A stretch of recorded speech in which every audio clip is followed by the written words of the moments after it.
تنہائی کے 100 روپ ہیں۔ اس کا ایک روپ ایسا ہے جس میں انسان خود ایک اداسی کھولتا ہے اور اس کیفیت کو اپنے اوپر طاری کر کے ایک لطف سے آشنا ہوتا ہے، جیسے آج تنہائی کسی ہمدم دیرینہ کی طرح کرنے آئی ہے میری ساکی کری شام ڈھلے۔ چنانچہ تنہائی کا یہ روپ کسی حد تک رومانوی ہوتا ہے۔ اس میں مجبوری کا عمل دخل نہیں ہوتا۔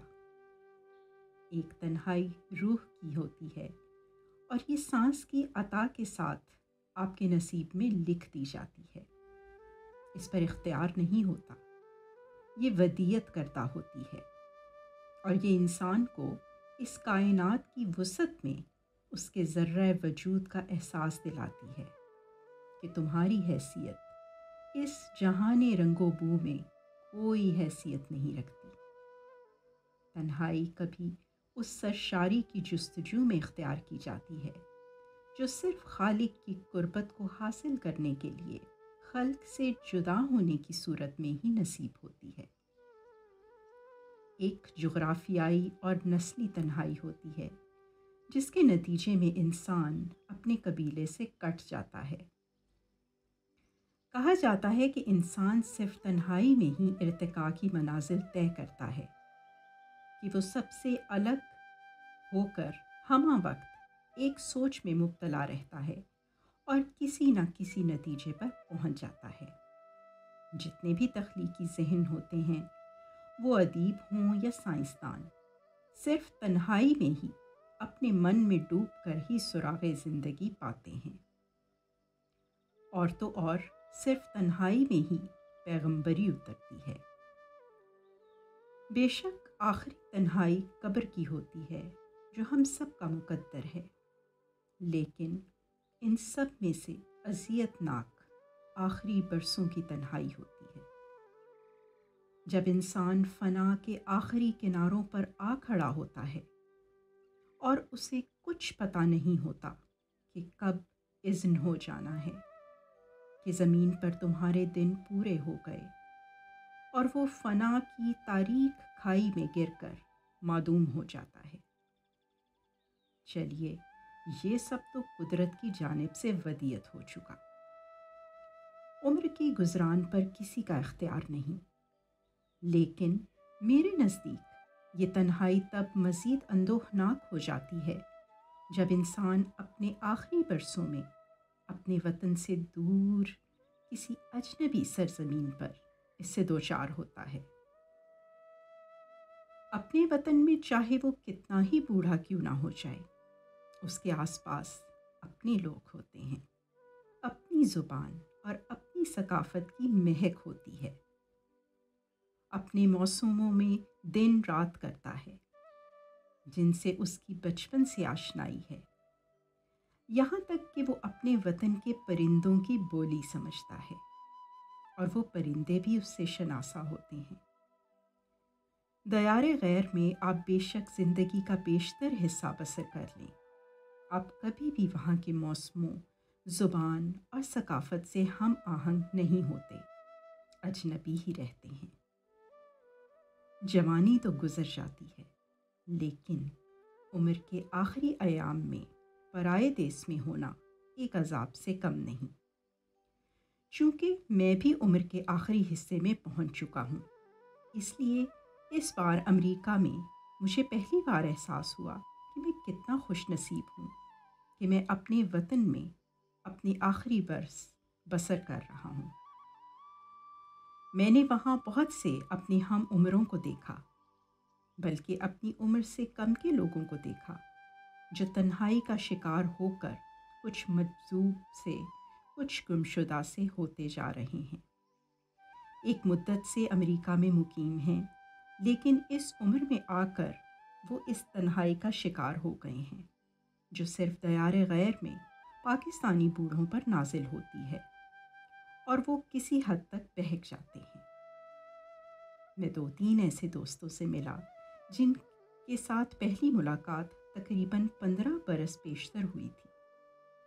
پہلے وقفے سے جب کبھی امریکہ جانا ہوتا ان سے میل ملاقات کا سلسلہ جاری ہو جاتا اور وہ اچھے بھلے ہوا کرتے تھے، لیکن اس بار مجھے واضح طور پر محسوس ہوا کہ ان کا ذہن بھٹک رہا ہے، بے وجہ کہے لگانے لگتے ہیں اور کبھی بے وجہ خاموش ہو جاتے ہیں۔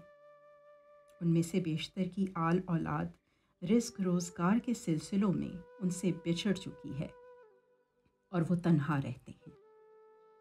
اگر اہلیہ حیات ہے تو وہ بھی انہی کی مانند ذہنی طور پر بھٹکتی رہتی ہے۔ ان میں انکل امتیاز ہیں جو پاکستان ٹوبیکو میں ایک بہت بڑے عہدے پر فائز تھے۔ ان کی اہلیہ کا انتقال ہو چکا ہے اور وہ ایک پرآسائش مکان میں تنہا رہتے ہیں۔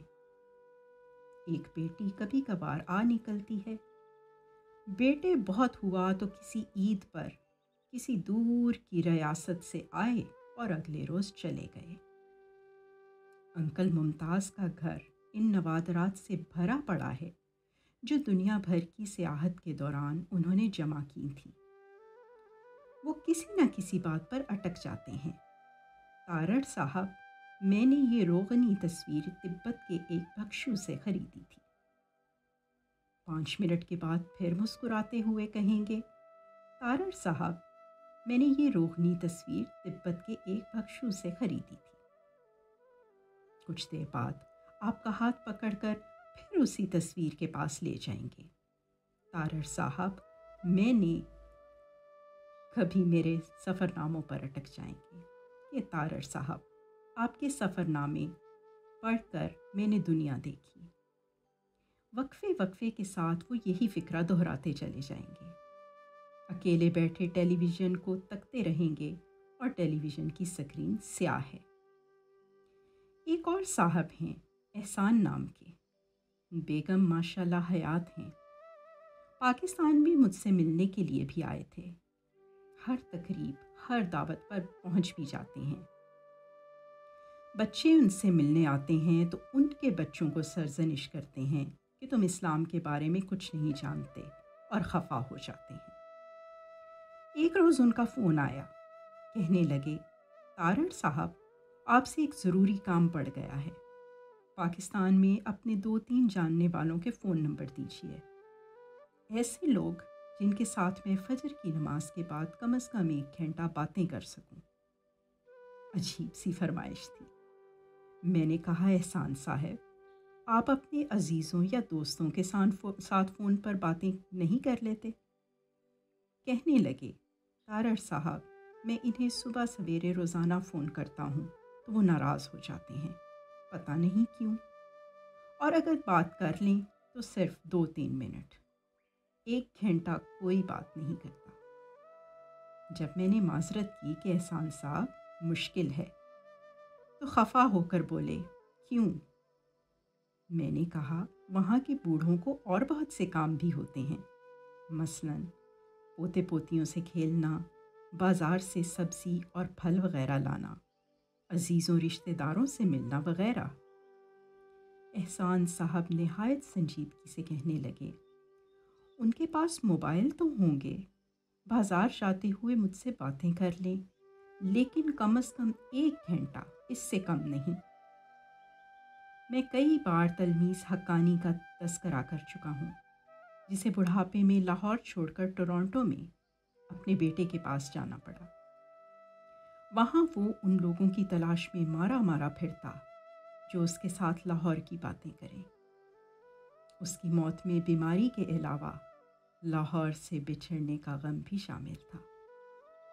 طارق مجید اچھے بھلے پارک میں دوڑے پھرتے تھے، اپنے بچوں کے پاس دیار غیر میں منتقل ہو گئے۔ پچھلے دنوں ان کی موت کی خبر آ گئی۔ میں ایک ایسے بوڑھے میاں بیوی کو جانتا ہوں جو ساہیوال سے کینیڈا چلے گئے۔ بچوں نے بلا لیا، وہ دونوں ایک نزدیکی پارک میں جا کر کسی بینچ پر بیٹھ جاتے اور پھر رونے لگتے۔ وہاں کون پوچھتا ہے کہ کیوں رو رہے ہو؟ اگر آپ عمر رسیدہ ہیں اور صحت مند تو پاکستان میں تنہا رہ لیجیے۔ اولاد کی محبت میں اپنا وطن نہ چھوڑیے۔ وہاں کوئی نہیں پوچھے گا کہ کیوں رو رہے ہو۔ وہاں کی مٹی میں بھی کوئی مہک نہیں ہے۔ یہاں کی مٹی ہی آپ کو قبول کرے گی اور آپ کے بزرگوں سے ہمیشہ کے لیے ملا دے گی۔ ماں باپ بھی تو یہیں اسی مٹی میں آپ کے منتظر ہیں۔